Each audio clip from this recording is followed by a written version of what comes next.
Welcome back to another episode of the Lawyers of the Making podcast. I'm your host, as always, Nate Crespo, and today we have another spectacular guest. He's a University of Chicago Law School graduate and currently works as the founding partner of Rushing McCarl and as an adjunct professor at Loyola Law School. He's held past positions as the founder of Word Brewery and as an associate attorney at Houston and Hennigan. Excited to have him on the podcast today, Mr. Ryan McCarl. Welcome to the podcast. How are we doing today? It's great to be here. Thank you. Everything is great. Well, I am very excited for this one. Very excited to have you here, Ryan. Now, before we get started, can you tell the audience a little bit about yourself? Sure. I'm founding partner of Rushing McCarl LLP. We're a business litigation firm based in Los Angeles.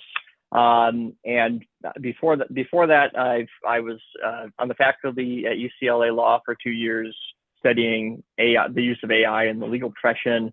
And I also taught an advanced legal writing class. And the materials that I developed for that course, I eventually developed into a book called Elegant Legal Writing, which I just published 2 weeks ago through the University of California Press. So that's been very exciting.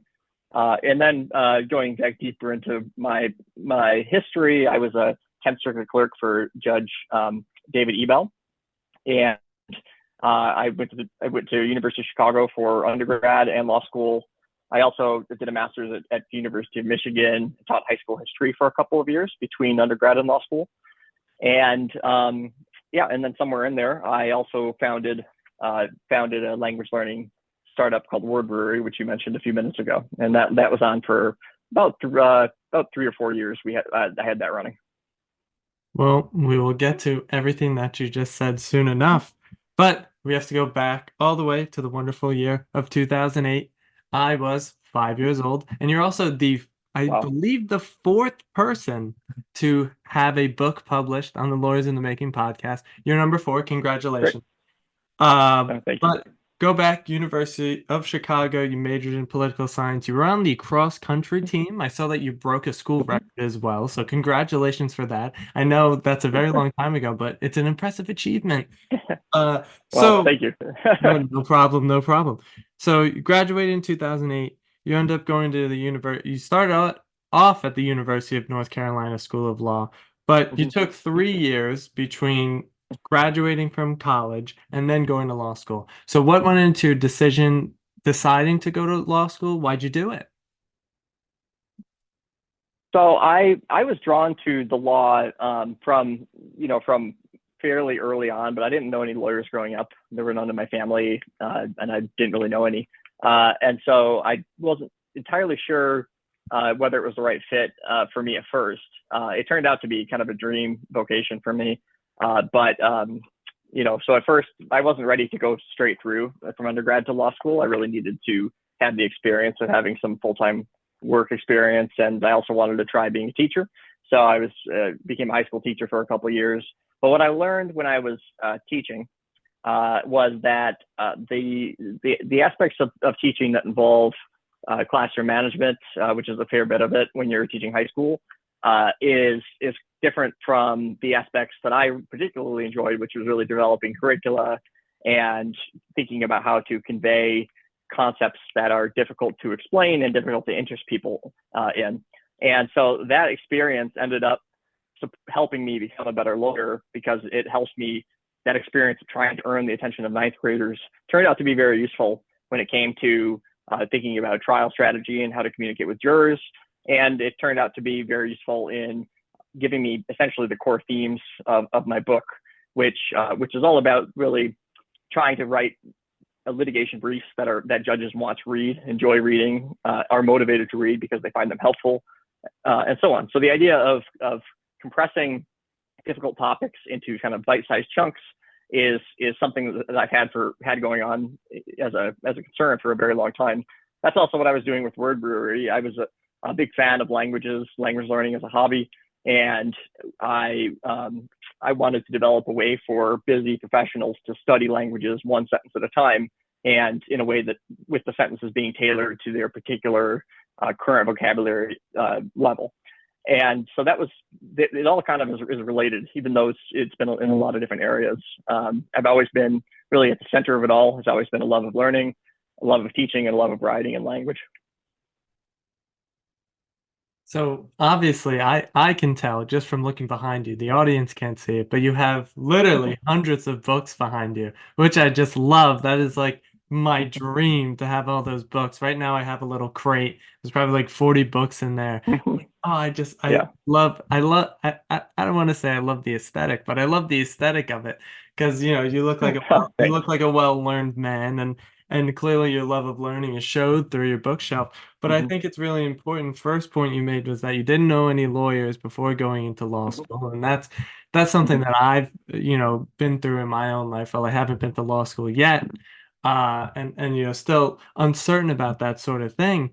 In creating this podcast, I wanted to give people who maybe who like myself don't have that kind of outreach to their family or maybe close friends that are also lawyers to have an opportunity to talk to professionals and law students and learn something that can be substantial for their law school experience. But I think what you Mm-hmm. said about teaching and how you sort of connected it all with different parts of your life that you experience is Mm-hmm. just absolutely amazing. The fact that Mm-hmm. you can sort of connect all the dots, even if they are kind of spread out all the way.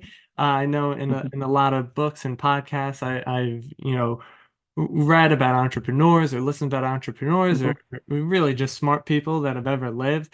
They always talk about connecting those really wide-ranging dots and being able to, carve out something that has something related to each other. So I just love that.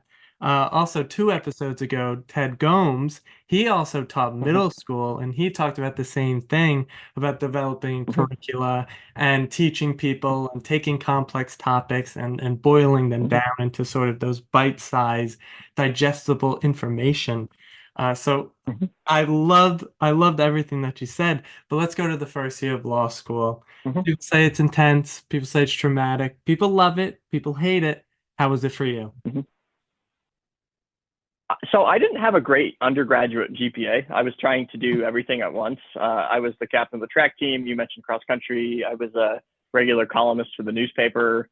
I combined my BA and MA, did them both in 4 years at the University of Chicago. I audited classes, and I read a lot of books and traveled around the city and and had fun. So I did a lot of things.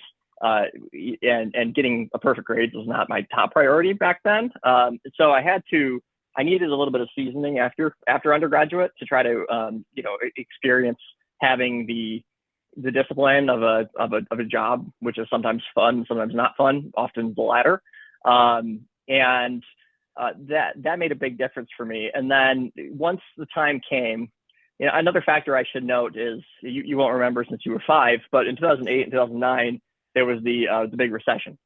And at that time, if you, on Above the Law, for example, and other things legal sort of publications that I kept an eye on, there was a lot of negativity about becoming a lawyer at that time, and there were lots of stories about people that went to great schools, got great grades, and then were being laid off before they started. And so I needed to really take my time to make certain that I was making the right decision as best I could. But once I did decide, once I did something different for 3 years, and came to the conclusion that well, this is actually what I want. And by the way, I tested that theory by ordering when I was teaching. I read some like a civil procedure case book, and so I read some cases about torts, civil procedure, and so on, just to And I started with civil procedure because I'd heard that was the most. I heard it was the most boring or mind-numbing of all the 1L topics, and it sounds boring. So I went and ordered a case book and said, if I can tolerate this, then I can go to law school. And I loved it. So, and now I ended up, loving procedure, and developing it into a skill that I can use as a weapon pretty effectively in litigation. But that told me, the fact that I could read a civil procedure book for fun, told me, okay, I guess I should go to law school. When it came to the first year, I was very had really a scarcity kind of mentality, or almost like if desperation is the right word exactly, but I was trying to find a home for myself in the economy. I had already had a number of master's degrees. I had a lot of student debt. And like I said, I didn't have any models in my life that were lawyers to help me understand how all that works. So I really did everything I could to be fanatically focused that first year, and kind of do the opposite of what I did in undergraduate, which is to, instead of scattering my energy around, I just really made it my business to do really well. And so to that end, I read a lot of books on the outside about, whether it was foreign books for the subjects, whether it was books like Ward Farnsworth's The Legal Analyst, getting to maybe other books on law school exams. I started doing practice exams a few weeks into the semester, and I was so stressed the first semester. And this is pretty out of character for me, as far as to approach academics with this kind of fanatical devotion. But I that whole first semester, I had a really hard time sleeping. I would try to help myself wind down by reading a textbook on classical Japanese. I've been studying Japanese since I was 13, and that was pretty effective. But I didn't sleep very much, and I worked really, really hard. Developed arthritis in my fingers because of all the typing I was doing, and at the end of it, I got great grades, and was able to actually had the opportunity to come up to transfer to the University of Chicago Law School, go back to where I kind of began as an undergraduate. And my mentors I developed at that time advised me to do that. I did, and that's kind of set the stage for everything that followed. I mean, I just have to say that is an unbelievable story. I'm just from a personal perspective, and I'm only 20 years old, so don't take this too much, but that just shows unbelievable character. You seem like an unbelievably hardworking person. You're dedicated. I mean, the the Chinese, the classical Chinese textbook is throwing me for a whirl right now. I can't. It's really getting me right now. So I'm like, wow, like Yeah. that is just insane. And taking practice exams. I mean, you clearly care about what you do, and you care about the work that you put out in the world. And I hope to share that Mhm. same attitude with everything that I do. And I always try to, but to the extent that you do, I want that. Mhm. I want to feel that way. Um, and Absolutely. and just and you said something very interesting beforehand when you got to your 1L year. You talked about having sort of that scarcity mindset, and that lights Mhm. off a bubble in my head. The growth mindset is something I Mhm. definitely have grown to have in my life. Can you sort of talk about, the difference between a scarcity mindset and a growth mindset, and sort of how it Mhm. shaped you and changed you in your own life? Yeah. Sure. Well, you have to have a sense of basically personal security and financial security to some minimal degree, in my experience, to be able to focus, especially on focus on abstract things and long-term goals.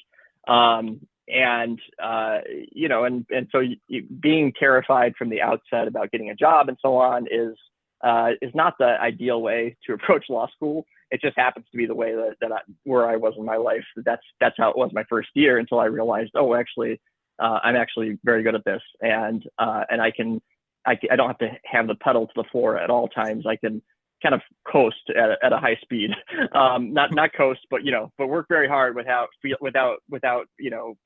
not sleeping, for example. As far as the growth mindset idea goes, that is a different that is an idea that I find very compelling. In fact, in my book, Elegant Legal Writing, I think the first section of the first chapter, the first chapter is called Core Principles of Legal Writing. Section 1 is called Adopt a Growth Mindset. And what I talk about there is this idea of understanding that any skill set is malleable. It's not a matter of fixed talent. And if something is important to you as professional goals, as personal goals, you can you can take steps to cultivate those skills, practice them deliberately, and have a kind of a positive approach to it, and a belief that you're not fixed in your station in life. You can get better. And I think that's, I talk about it in the context of writing, because I think there's a lot of misconceptions about writing being a matter of pure talent. But it really is a matter of techniques and craft to a pretty great degree. But you have to be able to see that, and in order to be able to understand that edits don't have to be threatening. They can just be treated as suggestions and opportunities to improve.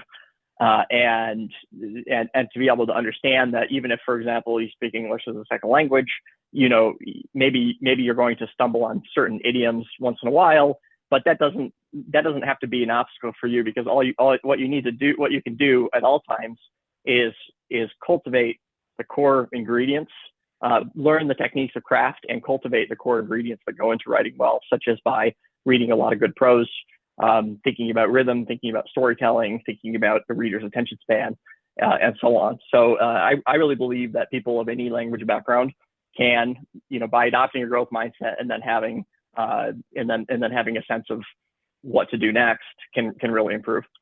I mean, that's spectacular. Beautifully said, I have to say.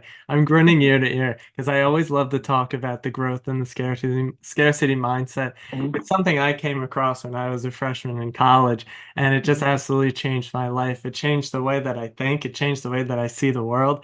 It flipped everything on its head, because it really made me a student for the rest of my life, in terms of that I want to learn and be passionate about learning. It's very satisfying to gain knowledge for myself and for everyone else as well, because at the end of the day, we're all human beings. We all have very similar tendencies and that sort of thing. I don't mean to do this. I have to talk about philosophy, but I'm a philosophy major, so I always do it. I try to keep it within me. I can't. But someone like Aristotle, he talks about habit and how important that is, and catharsis and being able to get through the bad stuff. Learn and be able to make mistakes. But at the end of the day, when you get to that end point, when you gain that knowledge, when you study enough to the point where you know it, that is the most satisfaction that you could get in your life. And I truly believe that. So I just had to ask a question about the growth mindset, because I love it so much, to the point where former guest Dale Champion actually sent me the book. Thank him very much. Thank Daryl live on the podcast very much for sending me that. And I've been starting to read it just recently, and it's just been absolutely amazing. But you go through law school, and you start at your first job, or not, you were still in law school, but you were summer associate at IREL in Manila, and then you went on to be a judicial clerk for the Honorable David M. Ebell. And what I have to ask from this is, how exactly did you know what you wanted to do in the law, in terms of, the specific, I guess, field that you're in? I know you're very much into procedure and you do a lot of litigation. So how did you figure out and come to the conclusion, this is what I want to do? I felt it out. I didn't try to specialize prematurely. I think that, I think when I wrote my law school admission essay, it was about wanting to get into education law because I had done education before. But like that went out the window, the moment I started, because I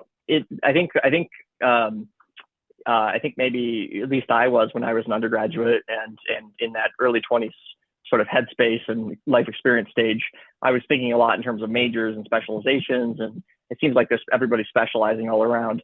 But lawyers are fundamentally generalists. So I think, for example, rankings of law schools that claim that it's ranking number 1 or 5 for business law is all nonsense. It's all about, you have to become a complete package as a lawyer. I think at a minimum you would need to be able to handle basic litigation, and so much the better if you also have taken a class or 2 on drafting contracts, or you drafted some yourself in practice. And if you've seen contracts from both sides, both how they can go wrong in litigation, plus you've drafted some, I think that's how you can really kind of become the complete package. But when I was in law school, I didn't specialize in anything. I kept open my options of possibly becoming a law professor. So I took a lot of classes that were theoretical, and that called for seminar papers, and including some philosophy classes. I took a class from Martha Nussbaum on roles, for example. My favorite class in law school was legal interpretation with Judge Easterbrook of the Seventh Circuit. And at the beginning of the semester, he gave us like a 10-page packet of recommended reading, and which included things like Heidegger's Being and Time, in case you could squeeze that in, to your law semester. I love stuff like that, because I've always believed in self-education, learning, curiosity. I think there's no excuse for ever being bored. If you're curious, it just won't happen. And so I didn't do anything to prematurely specialize. And I picked my first 1L summer job to be able to work as a research assistant for my mentor, Mark Weidemeyer at UNC Law, studying sovereign debt contracts. And I ended up having the opportunity to write a book chapter with him for the Oxford University Press. So that was really great. The second semester, I ended up at IRL Manila in Los Angeles. And at the time, I'm from Michigan, so Los Angeles was not even on my mental map as a real place that existed other than on a map. And so that was just kind of serendipitous in that it was an accident of the on-campus interview lotteries that I got a few interviews with LA firms. I think because the ones that I was listing in Chicago and Washington, D.C. were the highest demand in some ways for the University of Chicago Law School students. So I ended up with a couple of interviews with LA firms, got a couple of callback interviews, loved the people I met at IRL Manila, and that's how I ended up going to work for them. Yeah, that's amazing. I love the story of the 10-page book recommendations. I wish one of my teachers gave me that. And crazy that Heidegger got in there, Being in Time. What a read that is. Yeah. He just keeps talking about being in time, and it gets a little crazy after a while. But you talked about your mentor, Mark Whittemer, and I have to ask, can you talk about the importance of mentorship and sort of networking and how that's been integral in your own professional life? Sure. And I mean, that seems to be, I have to give you major credit for the lengths to which you've gone in creating a podcast, an opportunity for people like me who are farther along in the profession to share how they got there and the diversity of experience, because law it's such a wide field with so many different people. Everybody has different experiences depending on where they work, and it's also because of confidentiality and all sorts of reasons. Things are often it's often a little unclear what exactly does the different lawyers do all there. And I think that's true of a lot of professions, but maybe especially in law. It's hard to job shadow somebody and so on, because if you're dealing with confidential client work all day, that you can't really just bring in the third person who doesn't have any reason to be there. So I give you great kudos on that front. And as far as as far as mentoring goes, yes, absolutely. Mark Weidemeyer was very important. Still remains very important to me. Same with Professor Elizabeth Gibson at UNC. She ended up actually writing a blurb for my book. She taught my civil procedure course my first year, and helped me develop that love of procedure I ended up forming. I think that having the people who, not just that you sort of exchange business cards with or connect with on LinkedIn and then you kind of forget about it, but a smaller group of people who you can go to and you've developed enough mutual trust that they can feel comfortable telling you in more blunt terms about their experiences along the way and what they recommend and so on, is priceless. And it's like you get the benefit of people who have been down roads that can help you see things that would otherwise be invisible to you based on your station in life. And I really think I grew to appreciate that more and more over time. I think the younger I was, the less I valued experience, because I didn't have it. So I had brain power and writing ability, but I didn't have experience, so I didn't value it.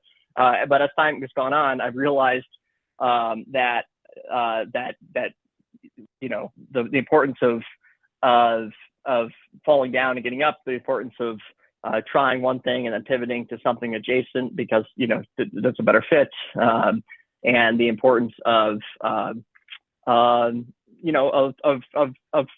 the fact that we have blind spots in areas we haven't experienced. We don't even know what to look for.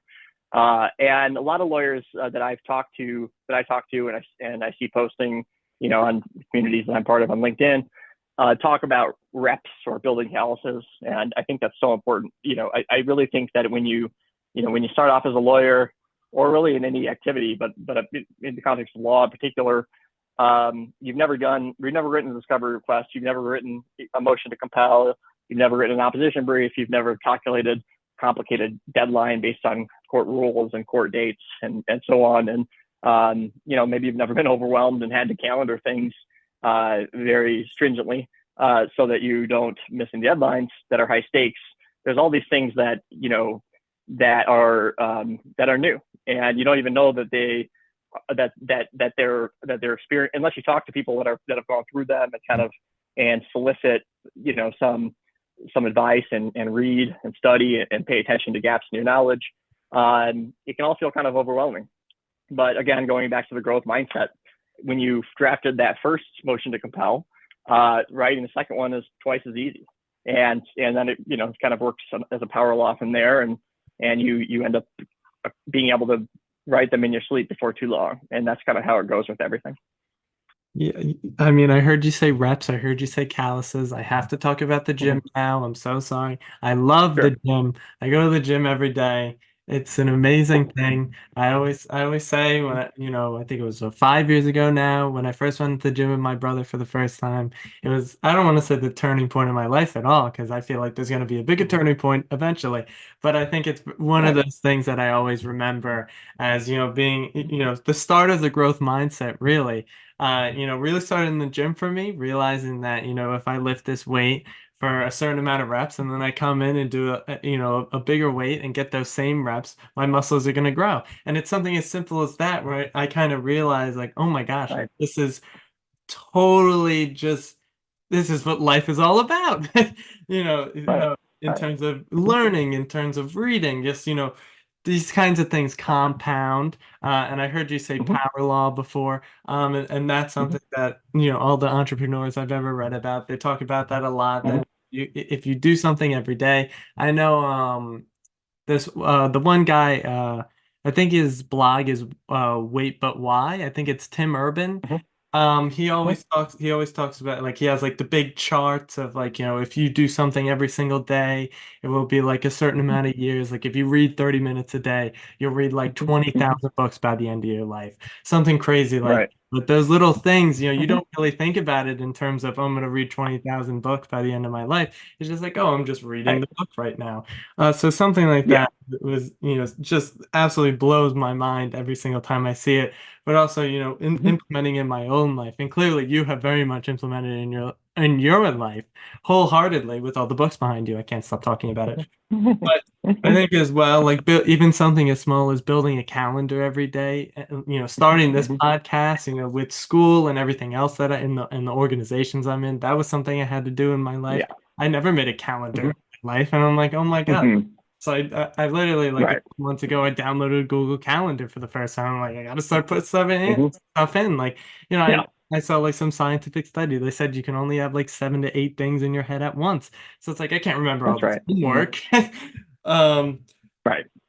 But going further in your career, you were an associate attorney at Wilmer Hale for a year. Then you went to Houston Hennigan. Can you talk about those experiences? Did you love them? Did you hate them? How was it? Well, and in there, in between, I founded Word Brewery, and it got a sponsorship from a tech company to help me do that, because it was quite expensive to host. But I got to build a team of people around, freelance developers around the world, to actually build the software for me. And you got a fair number of users. The hosting costs were really astronomical. I didn't really see them until the funding ran out. But there was that experience in there as well. And I would say that I gained a lot from all the different firms, from the firms I worked at, and from every experience. For me, the bigger firms were not didn't turn out to be my ideal way to practice law for a number of reasons. First, when you're on a very, very big case in a very, very big law firm, it's kind of the problem of seeing the whole elephant. Especially if you're it feels like you're kind of coming in the middle of a conversation that this litigation's going on for years, and you're one of 30 attorneys working on it just at your firm alone. Maybe there's, in one case that I was put on, there was a multi-tiered national class action, and there were, there were kind of ongoing work happening in 80 countries. It was crazy. So, and I just, every minute of the day, I would just get email after email after email about this case, not directed to me, but because I was on the list. And I had no idea the relevance of any of them or how to contribute and my skills. And so that was hard. It was kind of difficult because it was very different from the experience of clerking, where I had more time as an appellate clerk to be able to to sit with the briefs, to do the research, to get a form and understanding of the area of law.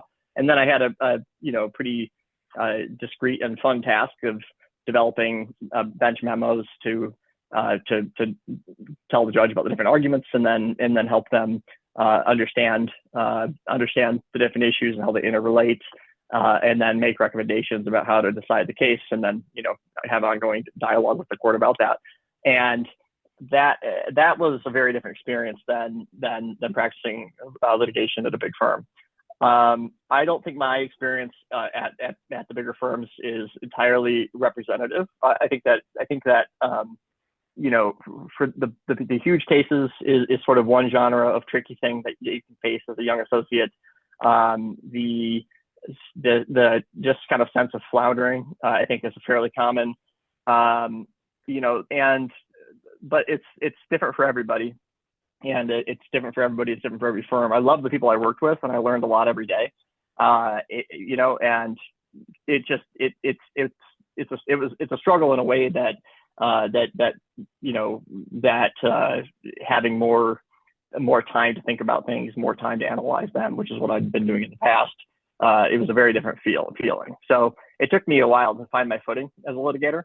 And what I found eventually was that the way that I actually love litigation, and the way that I've come around to loving litigation and practicing law in general is has been working with my partner John Rushing and co-founding the firm with him back in 2020.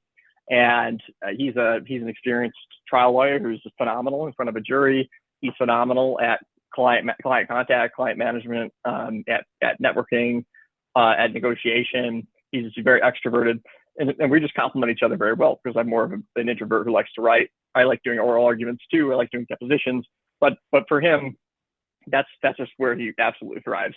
And so we have a very complementary skill set. And when we started the firm, that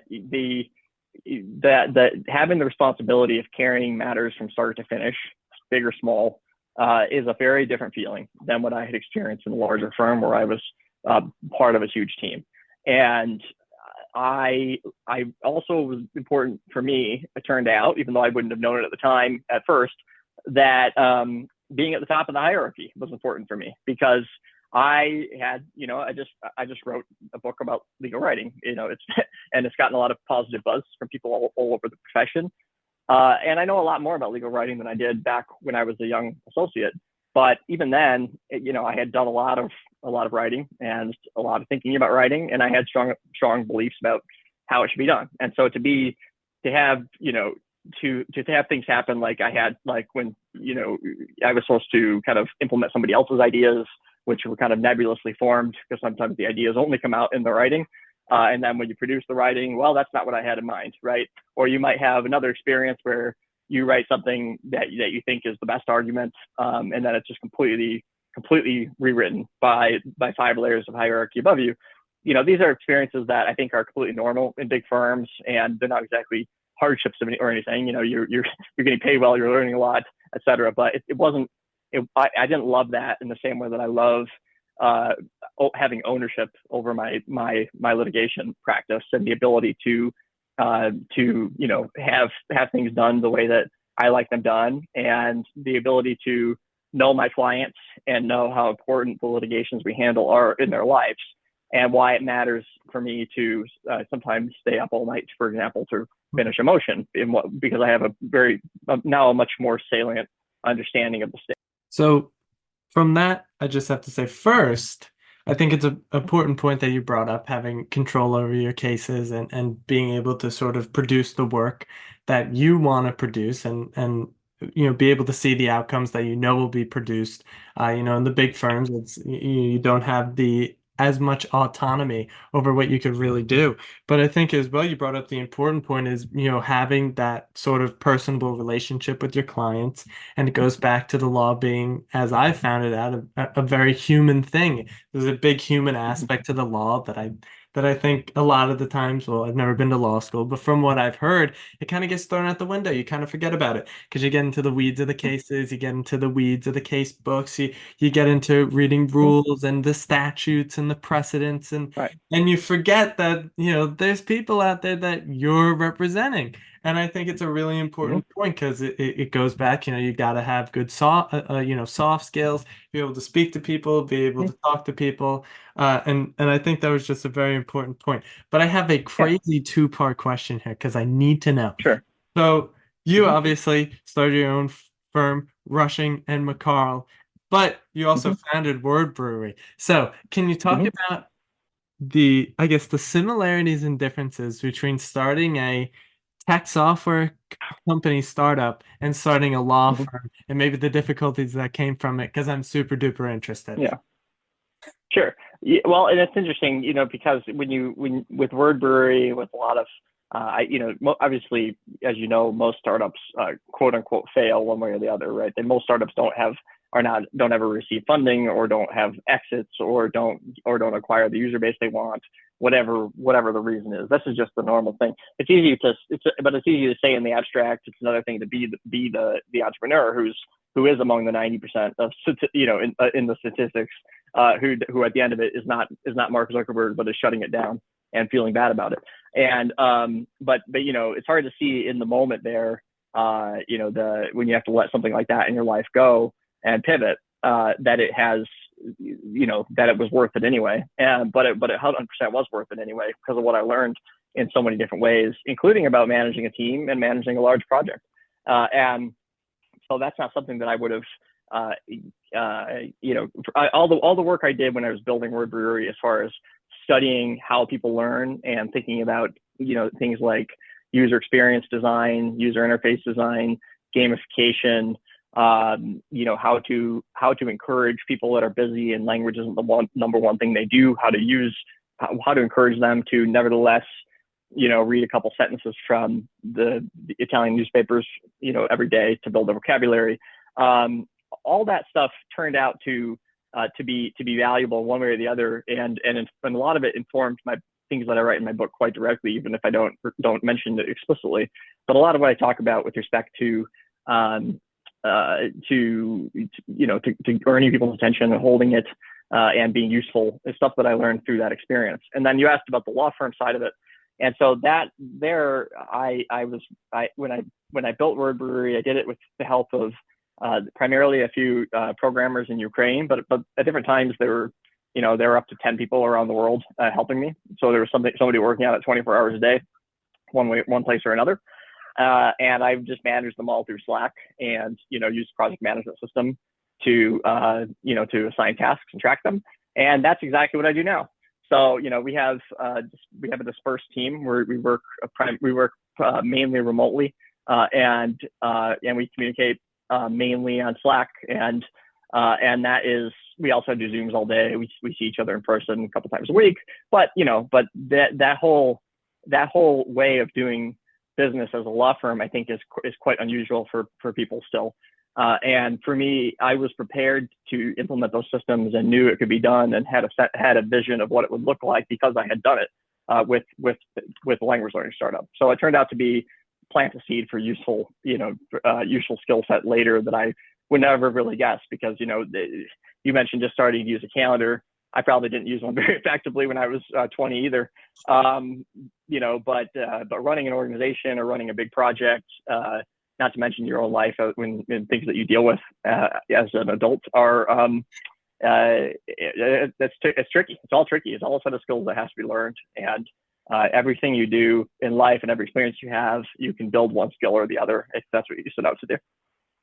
Yeah, I think that's a great story to tell, and I think as well I have a little relatability to your experience doing this. Actually, well, it wasn't me, it was my brother. He and his business partner had co-founded a startup, and it's going pretty well, but sort of in that same situation, the sort of Mm-hmm. floating in space. But I wouldn't Mm-hmm. I wouldn't just like you said, I wouldn't label it as a failure. They've learned tremendous things, just like yourself. Mm-hmm. And I think, throughout anything you ever do or anyone does in their life, even in the Mm-hmm. failures, there's still so much to learn. You can always win, essentially. Yeah, There's always a chance to be able to win at absolutely. something, even if, maybe you really do lose.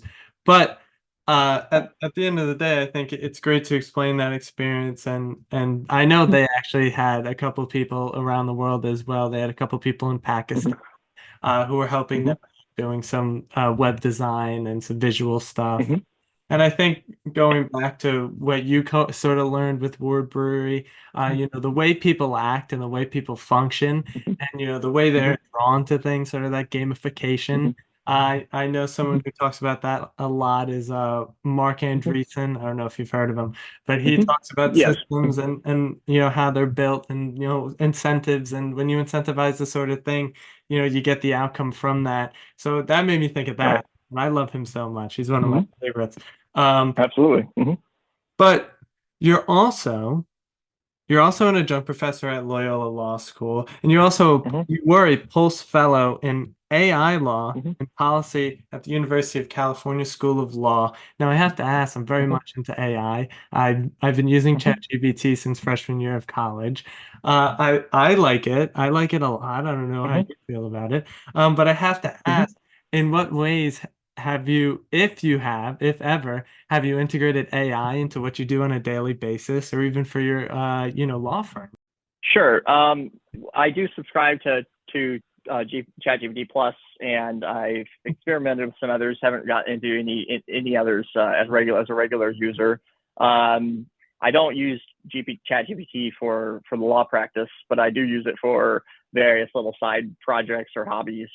Things like yeah, I've been reading about how people learn to read, because I have a daughter who's 7 months old, and so I've been trying to figure out ways to kind of help her get a head start and develop the love of language that I have, if she's so inclined. So things like asking ChatGPT to come up with like a list of vocabulary words for toddlers, break them down by their phonemes, things like that. Just kind of having fun with that. My wife picked out paint colors for the nursery by providing one CSS code as the starting color, and then having it come up with a sort of whole palette. And that was even before it could generate images. That was just you provided the CSS codes, and you could plug them in and say, yeah, that does actually work. So and also with respect to following up on the book Elegantly Writing, again, no AI was used in making that, of course, but I would say that I've experimented with how could I possibly use this to accelerate the process of creating an online course if I decide to do that. I haven't done that or decided to do it yet, but I've kind of done some proof of concept things. For example, I've thought of this idea of teaching about sentence structures and helping people practice different sentence structures, because even though that's not specific to legal writing, I find that a lot of people are a little stuck in terms of they just don't use certain punctuation that has a lot of uses that are valuable, and they stick to kind of simple sentence structures.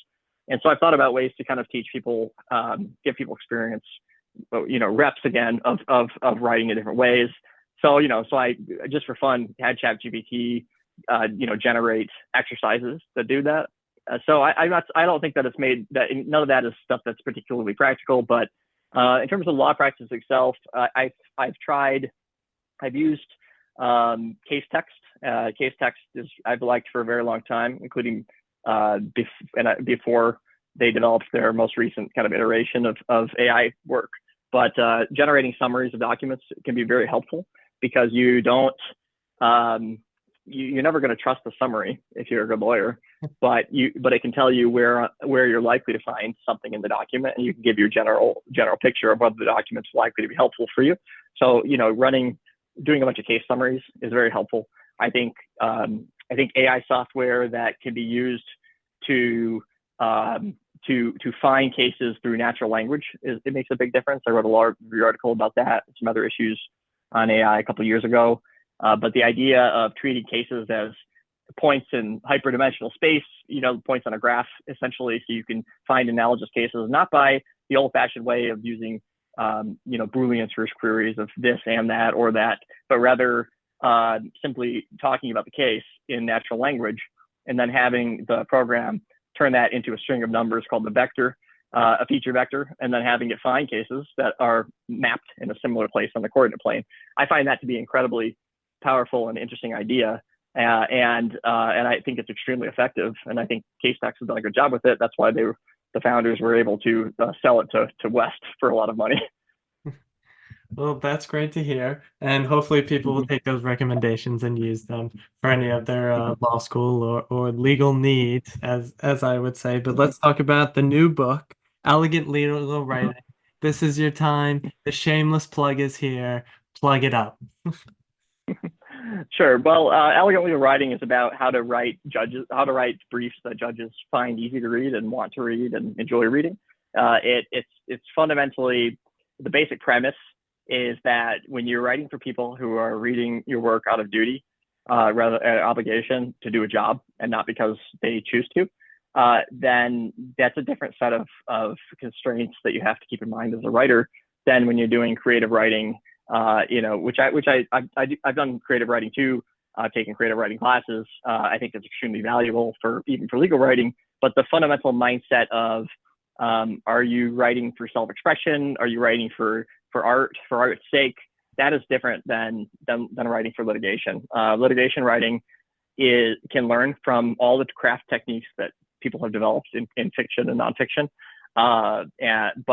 But the fundamental purpose of a lawsuit brief is to teach the court the analytical moves that the court will need to reach a decision in your client's favor. So you teach the facts and those analytical moves, and you show the reasoning process in a way that aligns with the judge's background knowledge and understanding of the law, and through that you persuade the court to rule in your favor if all goes well.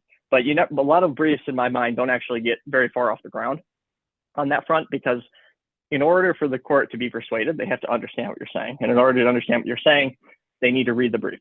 And I sometimes trial court judges in particular have just truly incredible dockets. I once had a state court judge tell me that she had over 1,200 active cases at once on her docket. And I just can't even fathom that. But I do know this, that there's no way that judge is able to read every brief, that every single document that is on her desk, because no human being has that kind of time. So the amount of time you have to first persuade through the document design itself, and how quickly you get to the point, and how quickly you should kind of give an overview of what you're doing.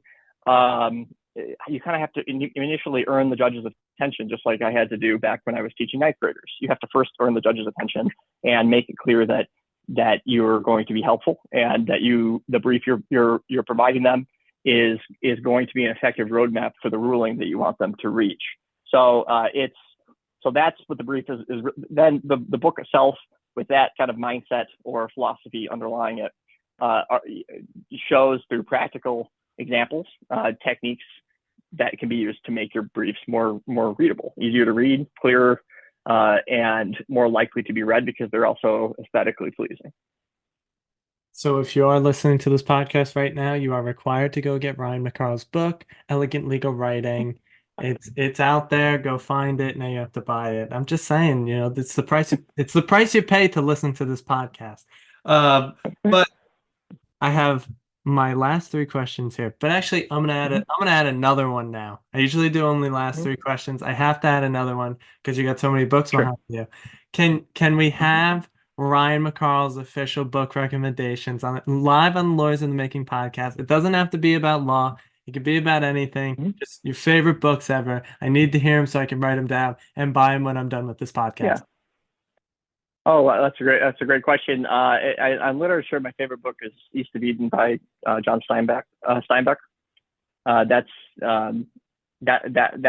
that's my favorite one as far as literature goes. There were others that I liked a lot back in college, like War and Peace, but I haven't. I don't say it's my favorite book anymore because I read it so long ago that I don't have a clear view of it anymore of what it is. I have to go back to it. And then in terms of nonfiction work, I there's a lot very useful stuff out there, very interesting stuff out there that have kind of shaped my mind a little bit. And I think one that comes to mind immediately is Thinking Fast and Slow by Daniel Kahneman. And that he's a he does behavioral economics, which has legal ramifications too. But it's about cognitive biases. It's about how the way the brain works and the way it tries to conserve its own energy and attention influence the way we process information and how we go about our lives, and can lead to is often essential because you can't do rigorous thinking about everything. You have to sometimes make decisions very fast. But it can also lead to biases and blind spots. I found that whole literature and to be fascinating, and I found that book in particular to be the best overview of it I've seen. That's I could probably think of a million more, but those are the first two that come to mind. Well, that's wonderful. They will be in my Amazon cart in about 30 minutes. Don't you worry. Great. Mm-hmm. But now we're down to the real last three, just because, you get so many books. But so first question is, what are the sorts of things that you consume, not food, consume on a daily basis, whether that be social media, Instagram, Twitter, articles, blogs, whatever it may be. If you got some like favorite people you read every day, you keep track of, maybe some of that, what's crossing the transom of Ryan's mind on a daily basis? So I would say that the first caveat is that I am a big believer in the concept of deep work as promoted by Cal Newport. I think his book is very good. It's the best self-help book I've ever read. Another good one, by the way, is Getting Things Done by David Allen when you're trying to come up with productivity systems. But the concept of deep work and there's also a book called The Shallows that I read long ago. I'm very concerned as an educator and as a new parent and as a person who wants to use my life well about digital distraction. I'm not anti-tech. I studied AI. I run a virtual law firm with John Rushing. I know how to program in Python. I built a software startup. So, but still, I've been keeping. I actually started keeping blogs when I was in high school. So that was way back in like 2002 when I had my first blog. And so but I've learned. I feel like I have got a little bit lucky because to sort of be just behind the age that you're in, where you've grown up with smartphones being everywhere already, internet being everywhere already, social media being everywhere, and I was able to first fall in love with books and writing and things like that, and without having those distractions there until really I got into high school. And I believe that even the word content makes me a little bit uncomfortable because it has a connotation of being sort of churned out, and I don't think AI has done anybody any favors in this regard. And I especially having written the book now and put it through, I think total of 4 years of writing it and revising it, just rewrote the entire book between when the manuscript was accepted and then when I sent it off the second time. Endless revision. The amount of effort and deep thought and thinking that goes into publishing a book is order of magnitude different than what it takes to write blog posts. And I do both. And so, what I would say is that what that means is that when you think about input, read books, whether it's audiobooks or whether it's Whether it's actual, physical books, doesn't matter. Reading books, that's the best input you can give yourself. That said, to give a couple more as far as on the other side, as far as the digital, landscape goes, I have my own blog, elegantlegalwriting.com. I've recently, as part of trying to promote the book, but it's kind of grown beyond that, I started using LinkedIn and found a kind of a community of lawyers who care about legal writing, language, and who share tips. And that's been really useful, especially because Twitter has changed, obviously, and is no longer, the people that I are in my community are really not there very much anymore. So it's a little fragmented. And I've been pleasantly surprised to see LinkedIn grow from, what was initially really just shameless self-promotion and online business card back when it first came out, in my opinion. That was my impression. To now it seems to have thriving communities of professionals who are willing to help each other out and share good content. And the self-promotion is more of a byproduct when you follow the right people.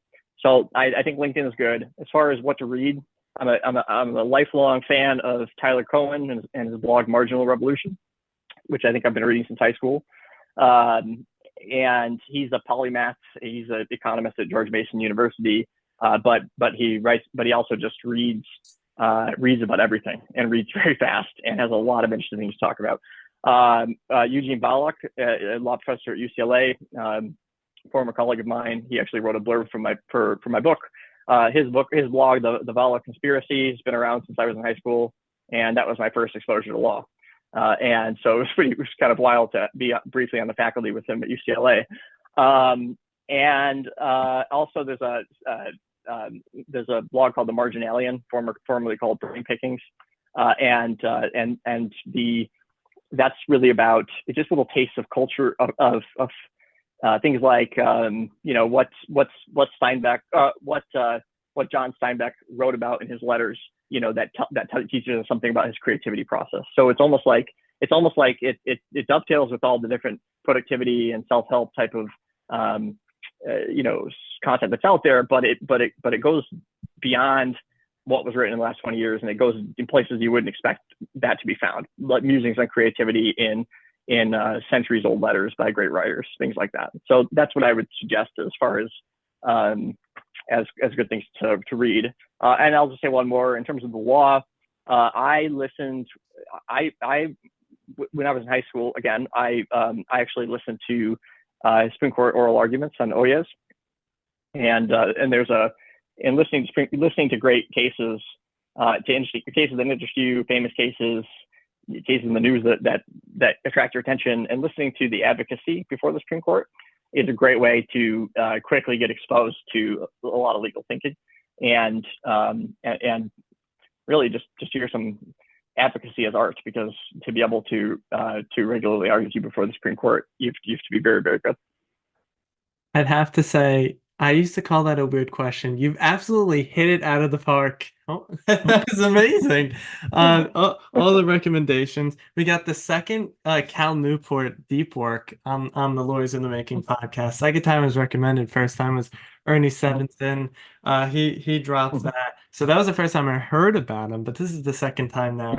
I know him pretty well. I've listened to his podcast before a couple of times. I haven't got to his book though. Gonna do that soon. Second question here, you're always working, you got your law firm, you're doing all this fun stuff, but what does an ideal Friday night or Sunday morning look for Ryan?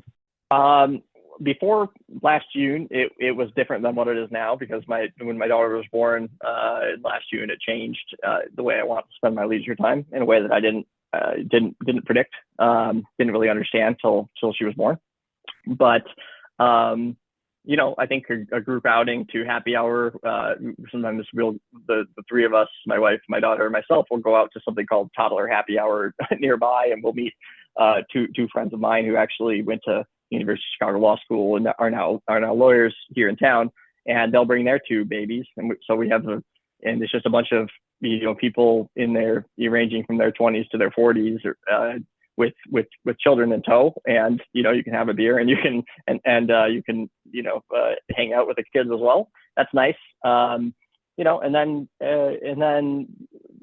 when I try to make time to read to my daughter every day, read her spend at least like an hour reading with her and hanging out with her. And then when she's sleeping, I try to write. So I'm writing new blog posts for my writing blog, starting to make notes for the next book. And reading and writing is hard to make time for. You have to turn off everything to do it, and to do it well. You say their whole brain activities in order for them to be enjoyable and fruitful. And so trying to make sure I carve out time to leave the iPad in the other room and bring a book into the other room and just sit there with it and not move until I've spent a half hour reading it. It makes me feel so much better about my day and my week. Absolutely. So last question here. Ryan, I do this at the end of every episode. What are your words of wisdom for the aspiring law students, the current law students, and the current legal professionals out there in the world? I would, oh man, I'd say that first, see practicing law as a privilege, and I always think about the human dramas, in terms of litigation, especially think about the human drama at the core of it, which you referred to earlier, and remember that, to you, it may be an overfull task list. To you, it may be hours, that are going to interfere with your plans. To you, it's related to your livelihood and your paycheck. But some of these cases, a lot of cases that I've worked on, are really truly make or break for people and for companies. And when I say for companies have human beings that own and run them. So there's a human. Most people don't just kind of file lawsuits for no reason, as is sometimes portrayed in the world. They usually have some sort of serious injury or serious good faith dispute, and a lot hinges on how well their lawyer does. And so what I always recommend, there's a book along with the others I recommended for pre-law students. I mentioned, I think my book is effective for a lot of reasons. Elegant Legal Writing. I think Ward Farnsworth's book on the legal analyst is good for more abstract legal thinking, which is crucial. Getting to maybe is great for law exams. But I would also say that there's a book called something like 1,000 Days to the Bar, but the Practice of Law Starts Now, that I read when I was a 1L.